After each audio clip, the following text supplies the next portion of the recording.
Okay, I guess we're back.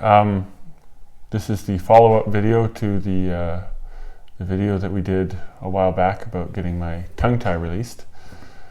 Since then, I mean, there's been all kinds of improvement and progress, but one of the more substantial things that's been happening is my myofunctional therapist sent me to I guess he'd be an orthodontist in Calgary, but I suppose he's more than that because he doesn't follow the traditional methods. So maybe to start with, if you're getting any of your children braces, getting orthodontic work done, and your dentist or orthodontist says that some teeth need to be removed to make space, don't do that. You need all the teeth in your mouth. If there's not room for your teeth to line them all up in a row, it's because your palate isn't large enough. And that's what this doctor in Calgary is helping me with this, I'll show you, a really neat device called an ALF, or Advanced Light Wire Functional something or other. They call it an ALF for short, so here it is.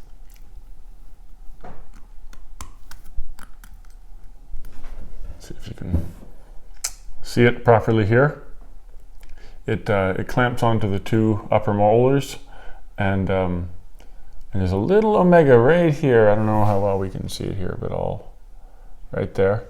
And it goes on the upper palate of the mouth, and it gets a little bit of tension put into it, so it's spring-loaded, and it slowly starts pushing the teeth out. And then once they've moved, then I go back and he bends the wire a little bit more, and it just gently pushes the teeth out. And that little spot right up at the front there, you can't stop playing with it, and your tongue goes there, and it sits right here, and it keeps the tongue, instead of down near the bottom of the mouth, trains your tongue to stay right there. And then that pushes, this uses the force of your tongue, which is the force that's supposed to be spreading your palate when you're young. And lots of people say you can't move your teeth or move your palate or develop bone past like 18 or something, and it's not true. All kinds of people have seen marked improvement, and my palate inside my mouth is super high, and so this is going to stretch it out and bring that palate lower, and that'll make more room for my sinuses. And it's already been just been really helpful for dealing with headaches and all that, and exhaustion in the morning. So many people who say, oh, I'm not a morning person. Oh, mornings are so rough for me. I get so groggy. I was like that for years. I would wager that most of those people are breathing through their mouth while they're sleeping and not through their nose, and it just ruins your sleep. You wake up feeling so drained.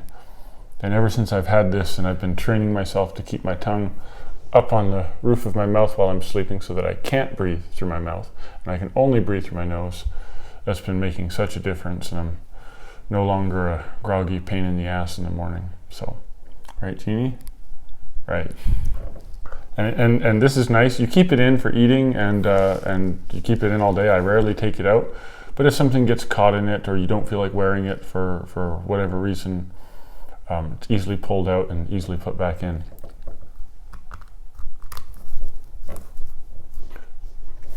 So that's been the bigger thing happening. My teeth are already moving significantly. I got spaces between them, but mostly it's just been this. On one hand, it's uncomfortable. It's a lot like teething.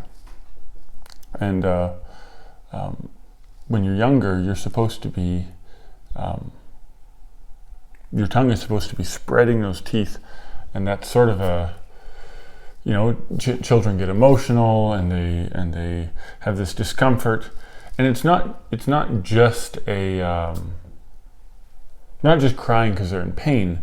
The movement of the whole palate, that development, it helps you develop emotionally as well. And the interesting thing about all this is that it really, you can teeth when you're in your 30s. Trust me, it's a very strange experience to have your whole cheekbone and palate and everything in movement.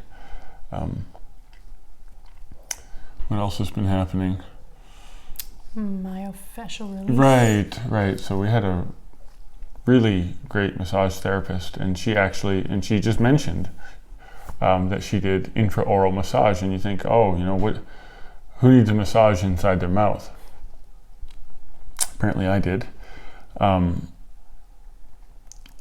It was like when you get your tongue tie release, they recommend getting myofascial release, because your tongue is the sort of the rudder of your whole myofascial network. It's what creates your posture and all of that, and regulates your breathing. And I didn't have much of a problem in most of my body, but when she reached inside my mouth and started touching some of the connective tissue and muscle groups inside the masseters here in your jaw, I never felt such pain and discomfort in my life. I had no idea I was so sensitive inside of my mouth. But it's been really helping, because the jaw is starting to drift down, and it's no longer pinching my eustachian tubes and causing me grief every time the pressure changes in southern Alberta, which is a lot of the time, for sure. Let's see what else is on the list of updates. Oh yeah, gum chewing. This is a real attractive pastime. It's almost like chewing tobacco, because it's a really tough resin from a tree that grows on some Greek island. I guess it grows a few other places, but not really. And it's just tree resin, and you chew it and it forms a gum, but like gum so tough that if you pull it out of your mouth for 10 seconds, and then you put it back in your mouth and try to keep chewing, it can shatter. Like, it's really has to be warm, and you have to work really hard to chew on it, which is it's one of the reasons why a lot of people blame cavities and everything in their children on sugar. That's been the primary thing. Oh, sugar, and you gotta brush your teeth, and you gotta floss, or you'll get cavities, and no sugar. And that might be true from a minor portion of the perspective.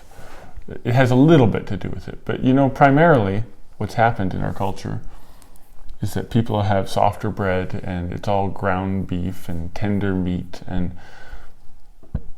children aren't chewing tough meat anymore, or tough bread, or anything like that. All the foods have become a lot softer and easier to eat. And I don't know if you've ever had a really tough steak or roast, or bitten into a really tough apple, but you can almost feel like your teeth are a little loose afterwards. And they are. And that stimulation, that jarring of your teeth during development, children, just tearing a piece out of an apple, that tugging on the teeth, it loosens them. And then if the tongue is in the proper position, it can push those loose teeth out and keep spreading the palate and making room for all the teeth in your mouth. And so making sure that children have something worthwhile to teeth on. I know they have all these safety concerns about wood, but I can tell you from experience that my child with the straightest teeth chewed her crib to smithereens, and there was not much left of it. But all these plastic, soft silicone teethers and everything's super safe. I don't think that children get near the satisfaction they get chewing silicone as they do from wood or bread crusts or anything like that. So it's important to make sure your children's teeth get a workout. They're supposed to be chewing and pulling on things. And so this gum, it does the same thing for me. It's really hard to chew, and it gets my teeth a little bit loose. And then things can move more naturally without just forcing them with steel clamps and braces and headgear. And so, it's been an interesting experience. One thing that I would say, do you have anything to say about tongue ties in general? Any advice to give people since we last did an update? I guess just to find a certified oral, what are they called? Myofunctional therapist. Orofacial myotherapist. Let's put it this way in black and white terms. Do not allow a dentist or surgeon to cut your tongue tie until you've met with a myofunctional therapist and they have vouched for that person doing the job. Because there are so many dentists who would love to just open your mouth and snip that little web of skin out. And a lot of them will just tell you, oh yeah, just rinse your mouth with salt water, blah, blah, blah. It'll heal pretty quickly. And it will. And it will heal right back closed again. And when I had the surgery done, it was like 3, 4, 5 times a day. I was in the mirror pulling that wound apart and spreading it. Because otherwise the wound just, they cut it and you have freedom and you've got your tongue, and then that scar tissue just heals right back down and glues itself together, and you've lost most of the release that you get from getting a tongue tie release. And so it's super critical to go to somebody who understands the physiology of the tongue, understands where all the nerves are so that they don't go cutting any of your nerves. They understand the function of it. They understand breathing and the difference between mouth breathing and nasal breathing. If the person who's cutting your tongue doesn't know any of these things, then they're just some guy with a knife or a laser trying to pay for their equipment. And it's not going to provide you with the same result, and you'll be sorry. And there's scar tissue, and the scar tissue can create energy blockages in the body that leave you worse off than when you started. So absolutely do not run off to a dentist and just get some quick work done without getting assessed, because lots of people will have some restriction under their tongue, but that's okay. It's not really stopping their mouth and their jaw from doing exactly what it needs to do. Just because you have a little frenulum, a little flap of skin underneath your tongue, does not mean you're tongue-tied. There actually has to be functional restriction, where your tongue cannot do the things that it's supposed to do easily. And that has to be assessed on a functional basis, not just a visual basis. And if your tongue is free to do everything it needs to do, then the frenulum is perfectly fine and natural, and it does not need to be removed. So I don't want anyone getting the wrong idea. If your tongue tie is actually causing restriction and problems, you'll notice it with difficulty swallowing, you'll notice it with difficulty consistently nasal breathing. Typically you'll have a high arch and a crowded palate and teeth problems, a history of cavities. There'll actually be dysfunction. So we want to give people advice and we want to give people tips, but don't go running off with the information and causing any damage because you've misunderstood the things that we're saying. Just be cautious, circumspect about things. Feel free to ask us here at the store at Harvest Haven who we got to do the work on us, and we'd be glad. Everybody I've been working with, I can easily vouch for. Everybody's been very helpful and informed. It's only been since October, and things have changed rapidly for me. And I know that's the Lord's provision and blessing and everything, but I would want it for anyone who He would have it for. I would want people to be benefited by my experience. Yeah, I'm very thankful. Anything else? I don't think so. Well, I guess we'll wait for part 3 if things change in any way. I think they will, because I think we've got a better part of a year to go or more, depending on how things go, and we'll keep sharing with people. And yeah, if any of you have questions, feel free to contact us. We'd be glad to help.